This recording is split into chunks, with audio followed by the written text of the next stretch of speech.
అన్న చెప్పండి, ఇక్కడ పిఠాపురంలో పవన్ కళ్యాణ్ గారు అదే వంగ గీత గారు పోటీ చేయబోతున్నారు కదా, ఎవరు గెలుస్తారంటారు? గీత గారు నెగ్గుతున్నారండి, నెగ్గేశారు కూడా. నెగ్గేశారు.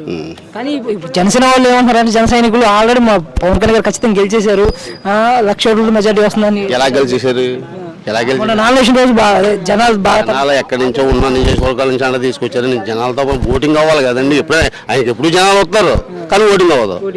అది అలాగే పవన్ కళ్యాణ్ కోసం ఈ జబర్దస్త్ ఆర్టిస్టులు, సినిమా యాక్టర్లు అందరూ వచ్చి ప్రచారం చేస్తున్నారు కదా, ఓటు వేయగలరండి. వాళ్ళు ఇక్కడికి వచ్చి ఒక ఓటు వేయించగలరా?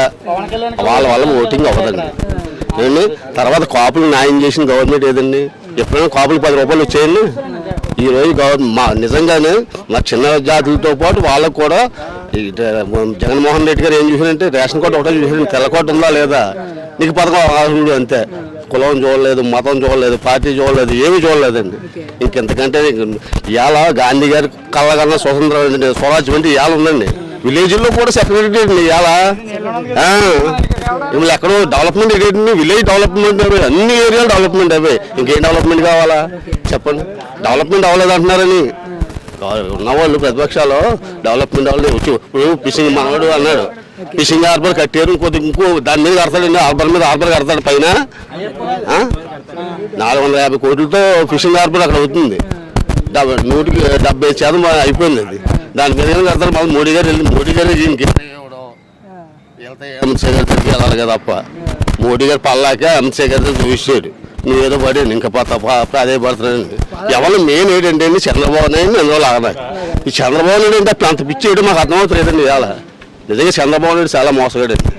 కోపంలో ఉన్నవాడు పైకి రానివాడు. పవన్ కళ్యాణ్ ఏమంటుందంటే, ఇక్కడ నేను పిఠాపురంలో గెలవడే కాదు, అక్కడ పైన కూటమి ప్రభుత్వం వస్తుంది, జగన్ తొక్కేస్తాను. కూటమి ప్రభుత్వం కాదండి, ఆల్రెడీ సీఎం పోస్ట్ మళ్ళీ అయినా సీఎం మళ్ళా 175 అన్నారు కదా, సేమ్ అలా వచ్చేది సామాన్యుడికి. ఆయన చేసిన పనికి నమ్మకం, నేను ప్రజలు చేశాను, నాకు ప్రజల మీద నమ్మకం ఉంది. దేవుడిని నమ్మాను, ప్రజలు నమ్మాను, నాకు వాళ్ళే సపోర్ట్, ఎవరిని నమ్మలేదండి అతను.